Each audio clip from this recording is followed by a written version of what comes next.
Será que a gratidão é suficiente com palavras? Muito obrigado, eu te agradeço e tal.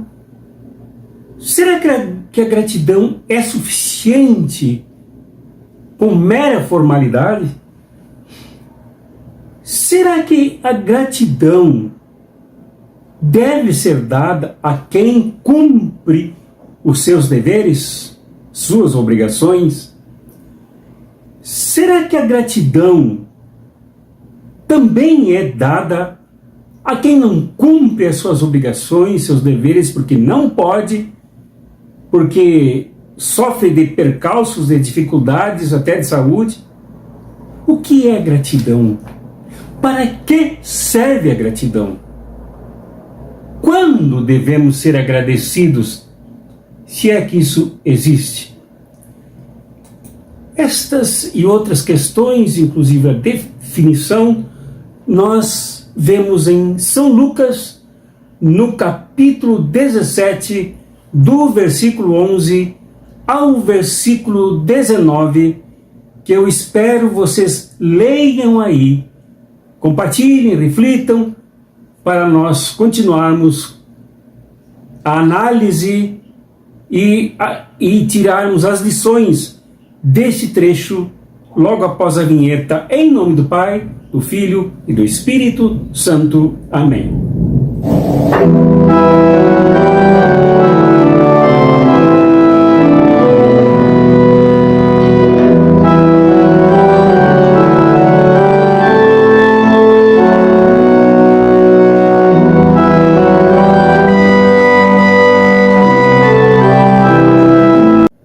Eu já vi gente, inclusive muito bem informada, que bate no peito a respeito dos seus compromissos com o povo, com os pobres, com a classe trabalhadora, dizer que quem luta não precisa de gratidão, apenas cumpre a sua obrigação.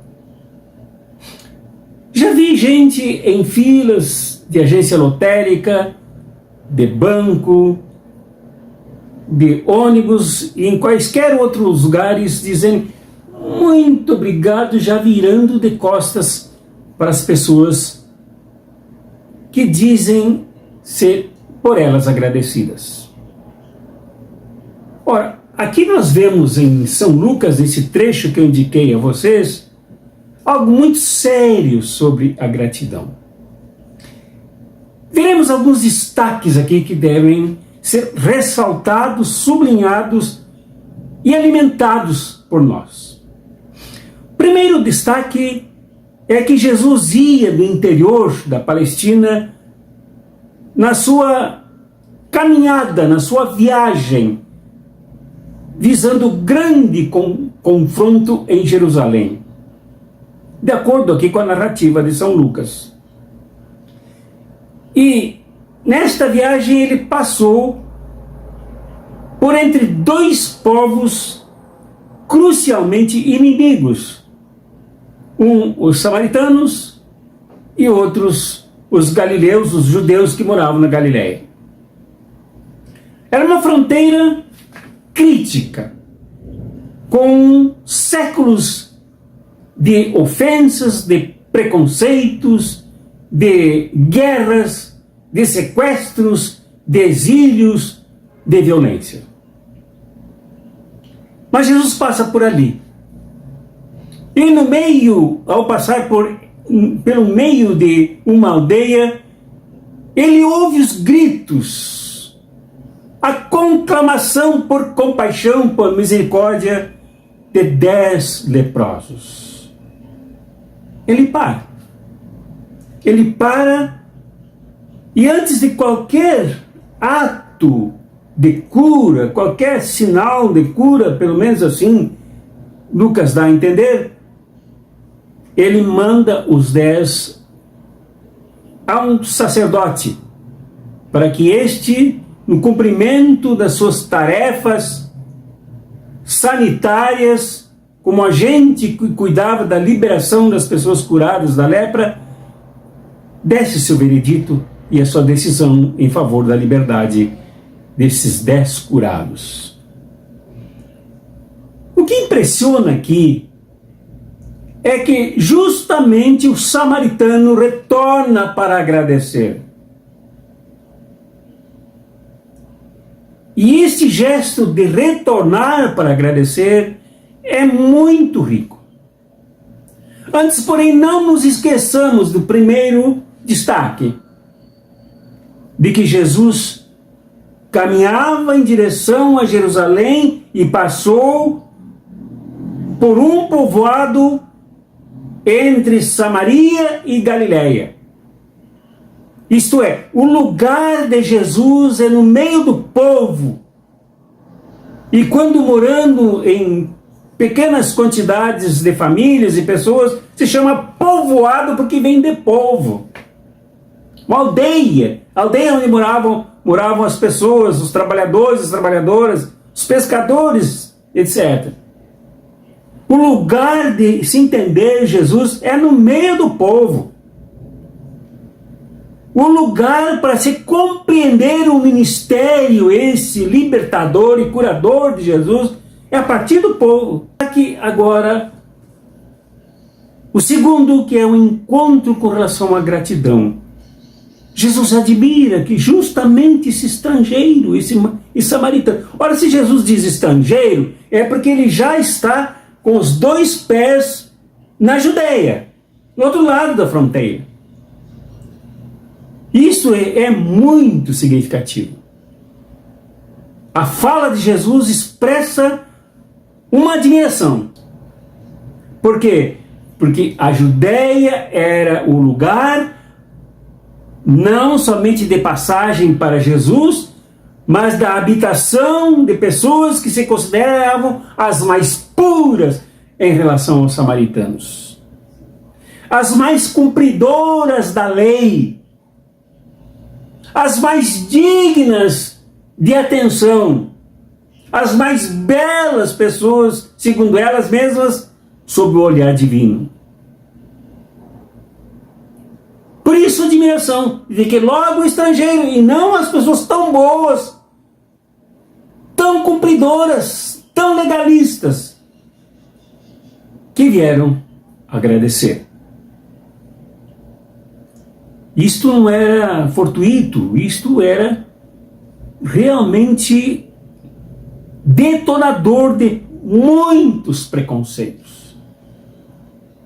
Os dogmas que norteavam essa paixão pela lei eram, por um lado, motivo de autoglorificação de um povo orgulhoso, do outro era discriminação, humilhação, exclusão contra outro povo que não seguia o mesmo figurino, que criara outra forma de entender a Torá, de entender, portanto, as leis e os profetas.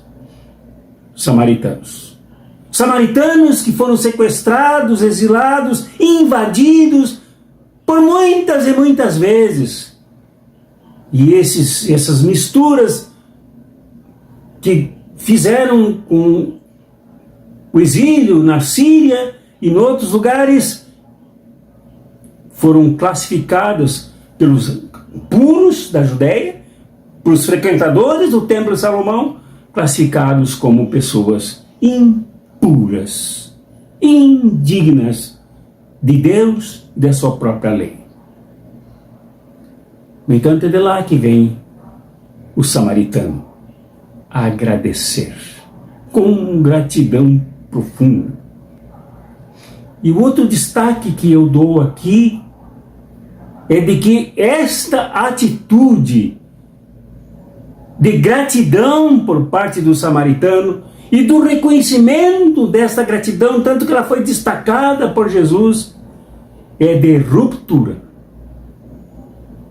Este homem, ao voltar, representava exatamente o compromisso com Jesus, com o messianato que era Jesus. Era uma cura total, ampla, geral e restrita, de alguém que se afastava do legalismo, de alguém que não somente individualmente, mas uma comunidade inteira que removia os entulhos dos preconceitos para acolher o reino que Jesus trazia, acolher a libertação que Jesus imprimia, acolher o messianato aí diante desse samaritano.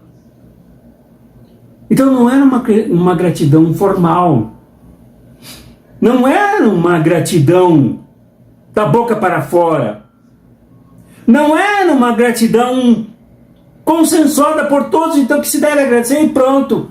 Era alguém que negava o legalismo, que diminuía aquilo que parecia somar, que era a religião do farisaísmo, a religião da hipocrisia, a religiosidade dos negócios, a religiosidade das alianças com os poderosos. Não, agora, essa atitude aqui não é uma atitude simples, ela é profunda e radical, de alguém que agradece com um novo conteúdo de compromisso. Compromisso com Jesus, um compromisso com a nova aliança, compromisso com o reino, compromisso com a nova humanidade que se gerava a partir de Jesus. Ora, assim sendo, é possível entender que nesta atitude radical de ruptura se encontra exatamente a proposta de Jesus. Tanto que a última frase aqui desse texto, do versículo 19, dá bem a entender isso. Disse Jesus: levanta-te e vai pelo teu caminho, a tua fé te salvou. Esta gratidão é um soerguimento, é o levantar-se, como parte da própria missão de Jesus, que levanta as pessoas, que ouve o grito: tem misericórdia de nós, tem compaixão de nós. Ouvir o grito dos que gritam, o grito dos que são tão decompostos por essa doença que na época era terrível, não tinha cura. Era uma decomposição da pele, um desfiguramento físico, com a perda de visões, a perda de olhos inteiros, perda de nariz, perda de membros, dependendo do grau da lepra, que tipo de lepra era. Diante desse quadro todo, a gratidão significa que Jesus disse: levanta-te, anda pelo teu caminho, vai pelo teu caminho, anda-te, não para, não estaciona, movimenta-te, dinamiza-te. Por isso a gratidão, porque a fé, que é compromisso, que é adesão a Jesus, gera profundidade de gratidão, que é capaz de levantar. E também é capaz de levar quem se levanta a absorver o resultado desta fé, que é salvação, é cura completa.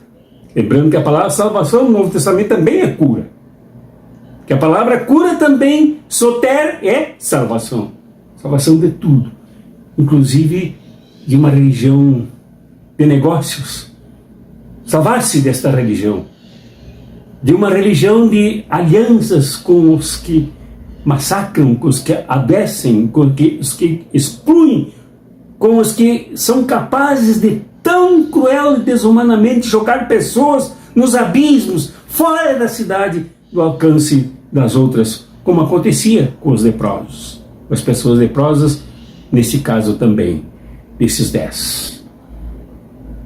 Então aí, conclusão, meu irmão, minha irmã. Conclusão que não é simplesmente uma conclusão de uma fala, de uma reflexão. Conclusão aqui para a nossa decisão, para a nossa adesão, para o nosso compromisso, para o nosso sentido de gratidão, sentido evangélico, sentido cristão. Sentido de quem realmente adere ao compromisso com Jesus.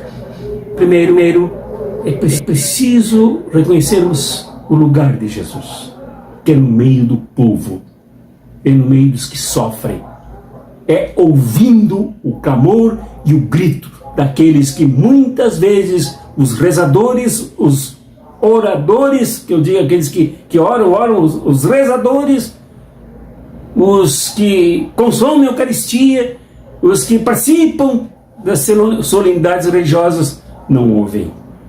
Jesus ouve o grito. E aqui não é oração, é grito mesmo. Grito de sofrimento, grito por socorro, grito por dignidade, grito por humanidade. Precisamos reconhecer onde Jesus esteve e onde ele deve se mover hoje. Que não é em cima de altar, não é em cima de tapetes, não é pelos palácios, não é pelas luxúrias, não é pelos bancos envidraçados que capturam os recursos roubados dos pobres, mas é no meio do povo, nas aldeias e, inclusive, entre os conflitos que massacram as pessoas. Segundo, consideremos que a gratidão não é formalidade. A gratidão não deve simplesmente ser um louvorzinho. Como, por exemplo, nos Estados Unidos, cuja ação de graças anual em novembro é em cima do roubo dos povos originários que tiveram suas terras roubadas, suas riquezas retiradas e as suas vidas também eliminadas. A ação de graças nos Estados Unidos é em cima da história de escravidão de milhões de negros e negras. A história de ação de graças nos Estados Unidos é a marginalidade e até a ignorância, ignorar completamente a pobreza e a miséria dos que sofrem produzindo naquele país. Isso não é gratidão, isso é comércio. Isto é outra coisa, negócios em cima das desgraças das multidões.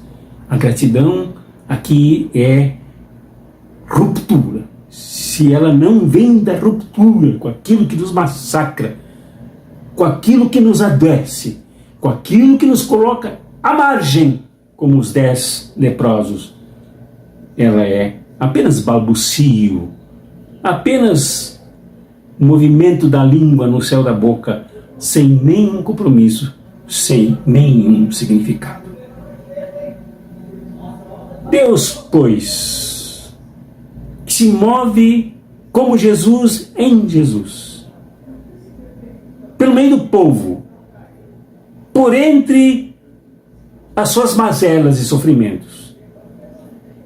Que Deus que escuta os gritos da humanidade, movendo as pessoas a se aproximarem.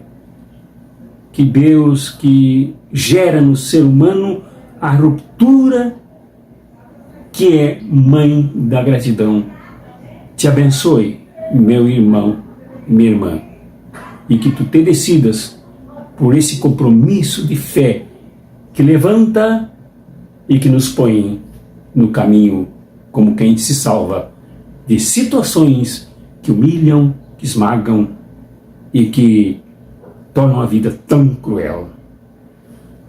Em nome do Pai, do Filho e do Espírito Santo. Amém.